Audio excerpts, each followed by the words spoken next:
আমাদের একজন শিক্ষামন্ত্রী আমরা পেয়েছি, স্ট্যান্ডবাজিতে উস্তাদ এবং টেন্ডারবাজিতে উস্তাদ। ক্যামেরা স্ট্যান্ডবাজি, পিয়ার স্ট্যান্ড। মাননীয় শিক্ষামন্ত্রী সব জায়গায় গিয়ে বলে নকল আর চলবে না। 2026-এর শিক্ষার্থীরা আপনাদেরকে দেখিয়ে দিচ্ছে এই স্ট্যান্ডবাজি আর বাংলাদেশে চলবে না।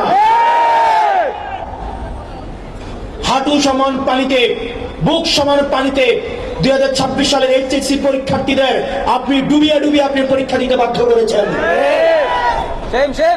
এবং একটা মানসিক অবস্থা তৈরি হয়, একবার চিন্তা করেন। আপনারা একবার দুঃখ প্রকাশের প্রয়োজন বোধ করলেন না, বরং এই শিক্ষার্থীদেরকে আপনারা বলছেন মাদকাসক্ত।